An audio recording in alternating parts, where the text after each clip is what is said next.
अनुसूचित जाती प्रवर्गाचे कोणत्याही प्रकारचे उपवर्गीकरण राज्य सरकारने करू नये यासह विविध मागण्यांसाठी सकल आंबेडकरी समाज, वंचित बहुजन आघाडी, रिपब्लिकन पार्टी ऑफ इंडिया, भारतीय बौद्ध महासभा, पीपल्स रिपब्लिकन पार्टी आणि समता सैनिक दल यांच्या संयुक्त विद्यमाने सोमवारी 3 ऑगस्ट रोजी कोपरगाव शहरात विराट मोर्चा काढण्यात आला। डॉक्टर बाबासाहेब आंबेडकर यांच्या स्मारकाला अभिवादन करून मोर्चाला सुरुवात झाली। शहरातील प्रमुख मार्गांवरून तहसील कार्यालयावर धडकलेल्या मोर्चात आंदोलकांनी निळे झेंडे, भारतीय संविधानाच्या प्रती आणि डॉक्टर बाबासाहेब आंबेडकर यांच्या प्रतिमा हातात घेऊन जय भीम, संविधान बचाव आणि उपवर्गीकरण रद्द करा अशा घोषणा दिल्या। अनुसूचित जातींचे उपवर्गीकरण करू नये तसेच संविधानाने दिलेले समान हक्क, सामाजिक न्याय आणि आरक्षणाचे संरक्षण कायम ठेवावे अशी प्रमुख मागणी आंदोलकांनी केली आहे। यानंतर शिष्टमंडळाने तहसीलदार महेश सावंत यांना विविध मागण्यांचे निवेदन सादर केले। दरम्यान पोलीस निरीक्षक उद्धव डमाळे यांच्या मार्गदर्शनाखाली चोख बंदोबस्त तैनात करण्यात आला होता। मोर्चा शांततेत आणि शिस्तबद्ध वातावरणात पार पडला। बातमी तुमची, प्राधान्य आमचं। प्राधान्य न्यूज साठी प्रमोद पवार, कोपरगाव।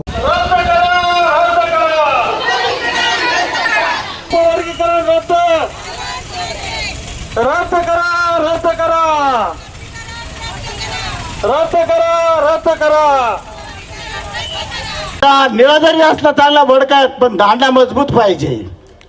भविष्यात आपल्या हातातला दांडा हा मजबूत ठेवावा लागणार, ही काळाची गरज आहे। कारण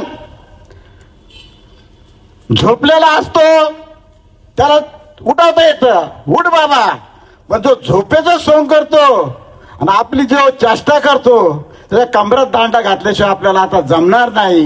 याच्याकरता उपवर्गीकरणाचा विषय घेऊन माझ्या सहकार्याने आम्ही तुमच्या समोर आलेलो आहे।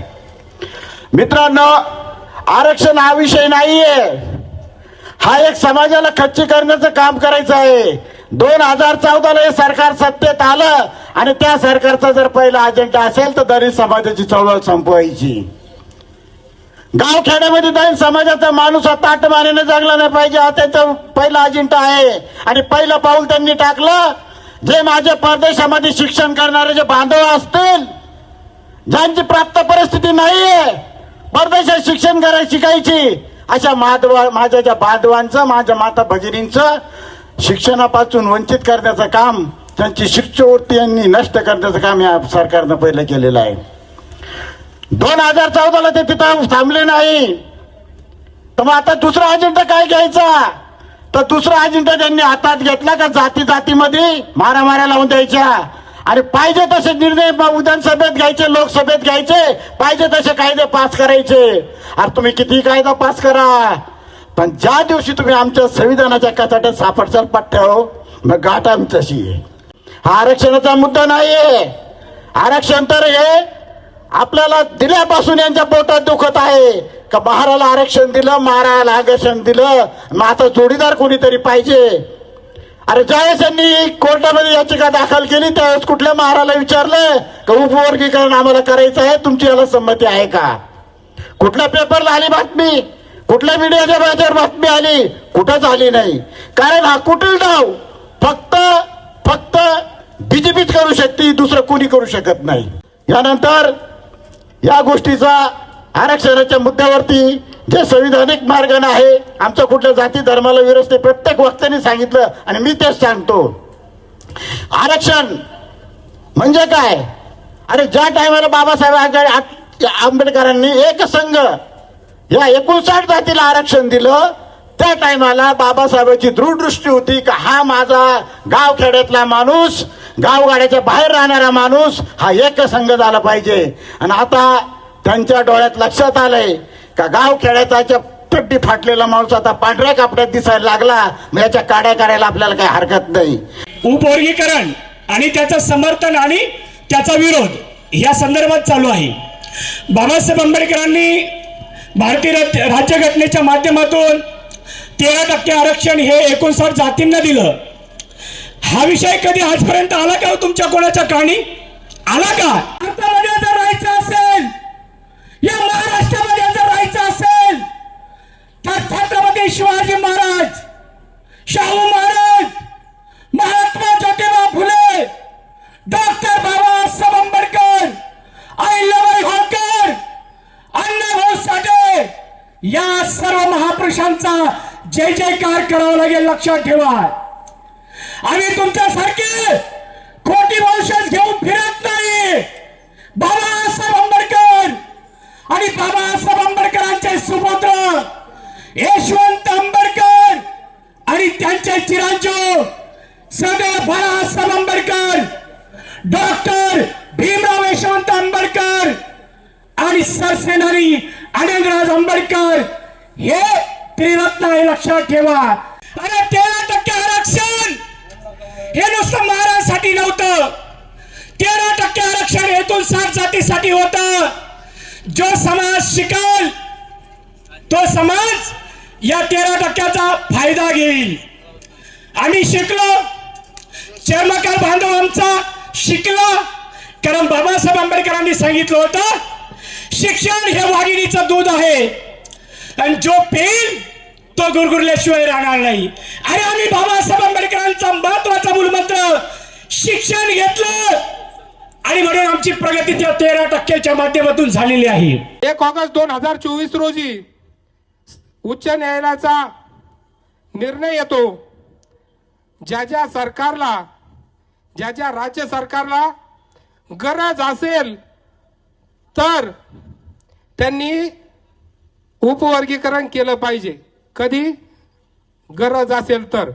पण आमचे फडणवीस साहेब त्यांनी कुणाची पर्वा न करता, कुणाचा विचार न घेता उपवर्गीकरण लागू करण्याचा ठाम निर्णय घेतला. बदर समिती नेमली. बदर समिती नेमल्यानंतर बदर समितीचे सदस्य नेमले आणि त्या बदर समितीत एकही मांगाचा नाही, एकही महाराजा नाही, एकही चंबाराचा नाही, एकही बुरुडाचा नाही, सगळे सवर्णाचे. अरे आरक्षण उपवर्गीकरण आमचं करताय का सवर्णाचं करताय? बदर समिती नेमली, 17 महिने घेतले, आदेश काढला नाही, अहवाल सादर केला नाही आणि आमचे 1 एप्रिल 2026 रोजी विधिमंडळात ठराव पास केला. 10 एप्रिलला अंमलबजावणी सुरू झाली. 15 एप्रिल पर्यंत मुदतवाढ केली आणि जेव्हा हरकती घेतल्या, आक्षेप घेतला, तेव्हा 30 एप्रिल पर्यंत मुदत दिली. खरं सांगा भावानो, 14 एप्रिल 1 एप्रिल ते 30 एप्रिल आपला बौद्ध समाज कशामध्ये गुंतलेला असतो? अरे तुमच्या बापाची जयंती आहे. की सुप्रीम कोर्टाने निर्णय दिला का आपल्याला आरक्षण उपवर्गीकरणाचा निर्णय घ्यायचा आहे म्हणून, आणि या समितीने अहवाल दिला, त्या समितीने अहवाल दिला, कोणतीही भाडगाव समिती तयार झाली नाही आतापर्यंत बाबासाहेब पुढे जायची. दुसरी महत्वाची गोष्ट, एक विचार करा, या ठिकाणी बौद्ध महासभेचे लोक असतील, वंचितचे लोक असतील, सर्व पक्ष लोक आहेत आपले, परंतु सुप्रीम कोर्टामध्ये कोण गेलं हा आपला दुश्मन आहे. काही संबंध नव्हता सुप्रीम कोर्टामध्ये जायचा कोणाचाच.